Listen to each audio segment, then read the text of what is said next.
ചെറുകഥ തകർന്നു പോയ നാലുകെട്ട്. രചന ദിവാകരൻ പി കെ പൊന്മേരി. ശബ്ദം നൽകിയത് അനീഷ് പുലിയൂർ. തകർന്നു പോയ നാലുകെട്ട്. പഴയ പൊട്ടിപ്പൊളിഞ്ഞ നാലുകെട്ടും പടിപ്പുരയുമുള്ള ഏറാഞ്ചേരി ഇല്ലത്തെ മുറ്റത്ത് ആൾക്കൂട്ടം തടിച്ചുകൂടിയിരിക്കുന്നു. അടക്കം പറച്ചിലുകൾക്കിടയിൽ ചീറിപ്പാഞ്ഞു വന്ന പോലീസ് വാഹനത്തിൽ നിന്നും ചാടിയിറങ്ങിയ പോലീസുകാർ പടിപ്പുര കടന്ന് മുറ്റത്തേക്കിറങ്ങി ചുറ്റും കൂടിയ ആൾക്കൂട്ടത്തെ തുരത്തി ഓടിച്ചു. അല്ല, എന്താ കഥ? നിങ്ങൾ അറിഞ്ഞില്ലേ? ഇന്നലെ ഇളവന അമ്പലത്തിലെ ദേവീ വിഗ്രഹം കളവു പോയത്? കാര്യമറിയാതെ അന്തിച്ചു നിൽക്കുന്ന ജനക്കൂട്ടത്തിനിടയിൽ നിന്നൊരാൾ അടക്കം പറഞ്ഞു. കാതുകളിൽ നിന്ന് കാതുകളിലേക്കും ആ വാർത്ത കാട്ടുതീ പോലെ പടർന്നു. എന്താ ഭഗവതി ഞാനീ കേൾക്കുന്നത്?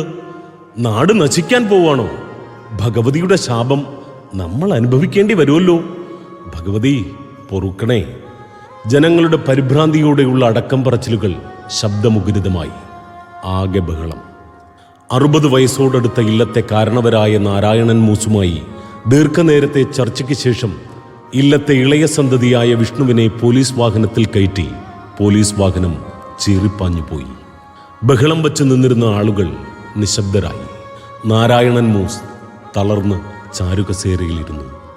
അകത്ത് സരസ്വതി അന്തർജനത്തിന്റെ പൊട്ടിക്കരച്ചിൽ മാത്രം നിശബ്ദതയെ ഭേദിച്ചുകൊണ്ടിരുന്നു. തടിച്ചുകൂടിയ ആൾക്കൂട്ടത്തിലെ പെണ്ണുങ്ങളുടെ ഇടയിൽ നിന്നും കലപില സംസാരം വീണ്ടും ഉയർന്നു പൊങ്ങി. എല്ലടോ, ഇതെന്താ കഥ? ആ ചെക്കനെന്താ ഭഗവതിയോടെ കളി? നല്ല പഠിപ്പും വിവരമുള്ളതല്ലേ, ഓനെന്താ ഇങ്ങനെ തോന്നാൻ? നാണിത്തള്ള മൂക്കത്ത് വിരൽ വെച്ചുകൊണ്ട് പരിസരം മറന്ന് ഉച്ചത്തിൽ ചോദിച്ചു. അതൊക്കെ പറഞ്ഞിട്ടിപ്പോ എന്താ? പഠിപ്പും വിവരമുള്ളവരല്ലേ ഇപ്പൊ കണ്ട തോന്നിയവസമെല്ലാം ചെയ്യുന്നത്. വിലാസിനി തന്റെ അഭിപ്രായം രേഖപ്പെടുത്തി. അത് നേരാ. എതിരില്ലാതെ കൂടി നിന്നവർ കൈയടിച്ചു പാസാക്കി. ചെക്കന്റെ സമയദോഷം ഇല്ലാണ്ട് എന്തു പറയാൻ? തിരുമേനിയുടെ പേര് നശിപ്പിക്കാൻ എന്തു നല്ല മനുഷ്യൻ, പാവം. പതുക്കെ ആളുകൾ ഒഴിഞ്ഞു പോകാൻ തുടങ്ങി. നാരായണൻ മൂസ് തൻ്റെ ഇളയ മകനായ വിഷ്ണുവിനെക്കുറിച്ച് ഓർക്കാൻ തുടങ്ങി. ആ നാട്ടിലെ സൽസ്വഭാവിയും പഠിക്കാൻ മിടുക്കനുമായിരുന്നു. ഒരിക്കലും അവനുമായി ഒരു കാര്യത്തിലും ആർക്കും വഴക്ക് പറയേണ്ടി വന്നിട്ടില്ല. നാട്ടുകാർക്കെല്ലാം വലിയ മതിപ്പായിരുന്നു വിഷ്ണുവിനെക്കുറിച്ച്. വർഷങ്ങൾ കടന്നുപോയി. മെലിഞ്ഞു വെളുത്ത ഊർജ്ജസ്വലനായ നാരായണൻ മൂസ് ഇന്ന് അവശനായിരിക്കുന്നു. രാമുണ്ണി, നിനക്ക് മുഷിയുന്നുണ്ടാവും ഇല്ലേ? കാലം ആയില്ലേ നിന്റെ പിന്നാലെ കൂടിയിട്ട്? കാര്യസ്ഥൻ രാവുണ്ണിക്ക് കാണപ്പെട്ട ദൈവമാണ് നാരായണൻ മൂസ്. അങ്ങനൊന്നും പറയല്ലേ തിരുമേനി.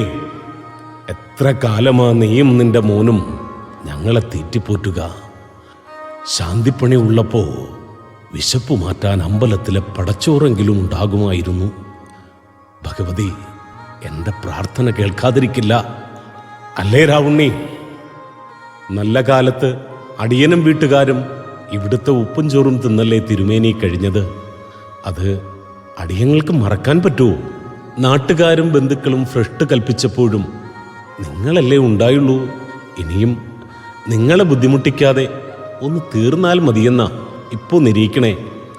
സത്യമായിട്ടും അടിയൻ അറിഞ്ഞില്ല തിരുമേനിയുടെ മോൾ സാവിത്രിക്കുട്ടിയും അടിയൻ്റെ മോനുമായി ഇഷ്ടത്തിലാണെന്ന്. അതിനിപ്പോൾ എന്താ? അവളെ പട്ടിണിക്കിടാതെ ഓൻ നോക്കുന്നില്ലേ? അവൾക്ക് ഒന്നിനും ഒരു കുറവും ഉണ്ടാവില്ല. എനിക്കറിയാം. ദൈവഹിതം അങ്ങനെ ആയിരിക്കും. അനുസരിച്ചല്ലേ പറ്റൂ. അടിയനോട് പൊറുക്കണം തിരുമേനി. ഒന്നും അറിഞ്ഞുകൊണ്ടല്ല. എങ്ങനെ ഇരുന്ന ഇല്ലമ്മ ഇപ്പോഴത്തെ അവസ്ഥ അടിയങ്ങൾക്കും താങ്ങാൻ കഴിയില്ലമ്പ്ര. ഭഗവതിയുടെ പരീക്ഷണല്ലേ, എല്ലാം അനുഭവിക്കന്നെ. അല്ലാണ്ടിപ്പോ എന്താ നോം പറയാ? രാവുണ്ണി, ജയിലിൽ അവന് നേരത്തും കാലത്തും തിന്നാനും കുടിക്കാനും കിട്ടുമായിരിക്കും ഇല്ലേ? മഹാ അപരാധമാണ് തൻ്റെ മകൻ ചെയ്തതെങ്കിലും അവനെ മനസ്സുകൊണ്ട് ഒരിക്കലും നോം ശപിച്ചിരുന്നില്ല. ഉയർന്ന ബിരുദമുണ്ടായിട്ടും ഉന്നത കുലത്തിൽ ജനിച്ചുപോയെന്ന ഒറ്റ കാരണത്താൽ സർക്കാർ ജോലി എന്ന സ്വപ്നം നടക്കാതെ പോയി. പക്ഷേ എന്തു ജോലി ചെയ്യാനും തയ്യാറായിരുന്നു. ഒരു ജോലിക്ക് വേണ്ടി അലഞ്ഞതല്ലാതെ ഒരു പ്രയോജനവും ഉണ്ടായില്ല. മറ്റൊരു ജോലിയും വശമില്ലായിരുന്നു എന്ന് മാത്രമല്ല, കൂലിപ്പണിക്ക് പഠിപ്പ് കൂടുതൽ പറ്റില്ല. ആരും കൂട്ടില്ലേ. ശാന്തിപ്പണി പോലും ശീലിപ്പിക്കാത്തതിൽ ഇപ്പോൾ ഏറെ കുറ്റബോധമുണ്ട്. രാവണ്യേ, നീ ഒരു കാര്യം ചെയ്യൂ. നിന്റെ മോനോട് പറയുക, സാവിത്രിക്കുട്ടിയെയും കൂട്ടി ഒരീസം ഇത്രയിടം വരാൻ. നോമിൻ്റെ അന്തർജനത്തിന് അവരെ ഒന്ന് കാണാനാ. ഇനി എത്ര നാൾ ഉണ്ടാവുമെന്ന് ആർക്കറിയാം. പറ്റുന്നുണ്ടെങ്കിൽ ചായ്പിൽ 2 ദിവസം തങ്ങുന്നതിലും വിരോധമില്ല കേട്ടോ. ദൂരെന്ന് കാണാലോ. അടിയൻ പറയാം തിരുമേനി. സാവിത്രിക്കുട്ടിക്കും സന്തോഷാവും. അവൾ അങ്ങുന്നിനെക്കുറിച്ച് എപ്പോഴും പറയും.